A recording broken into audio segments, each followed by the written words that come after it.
I've been through for 7 surgery na po, endoscopic surgery dahil po sa polyp. Dahil kapag nagkakaroon po ng allergy, every time na nagkakaroon ako ng allergy, bahing na po ako ng bahing, so nagkakaroon po ng mucus, nagkakaroon po ako ng polyp. So 7 beses na po ako inoperahan sa ilong para po tanggalin lang ang mga polyp dahil hindi nga po kayang operahan ng aking sinusitis dahil nasa loob ng aking bungo. Ngayon po, pinapili naman po ako ng doktor.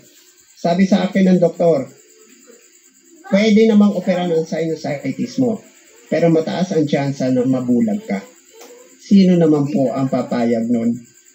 Na-operahan nga, napagaling ang sinusitis, pero mataas ang tsansa na mabulag ako. So, sa madaling salita, hindi ko po pinili yon. Hindi ko po siya pinili na magpa-opera pa ako for sinusitis. Magkaroon ng surgery. Ang kagandahan po nito, back to my missus, pagbalik po namin, kaka-biopsy niya pa lang po. A week after using the Firmax, sinubukan po namin, pagbalik po namin sa doktor namin, kung may nakakilala po, bandang Cavite, si Dr. Apacon. Siya po yung ENT sa General Doctors Family Medical Hospital. Pagbalik po namin doon, tinapa po ni Doc yung kanyang leeg at nagulat po kami. Kasi sabi ni Doc, hindi ko na makapaa.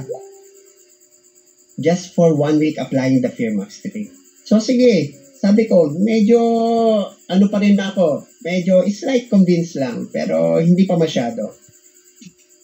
So, ang sa akin po, in-apply ko po siya ng in-apply sa akin pong ilong dahil alam ko po magre-recurrent po polyp at hindi po malayo na magkakaroon po ako ng 8 surgery ko sa ilong. Pero salamat po sa Panginoon, after using the RF3, until now, hindi po ako na-operahan. At hindi po sinasuggest ng aking doktor, ng aming ENT, na operahan pa kaming mag-asawa. So, isa po yan sa pinakamagandang nangyari po sa amin dahil dyan pa lang po na-approve ko na. Then, ako po ay diabetic din. Meron po akong dahil medyo proud na po ako for this product.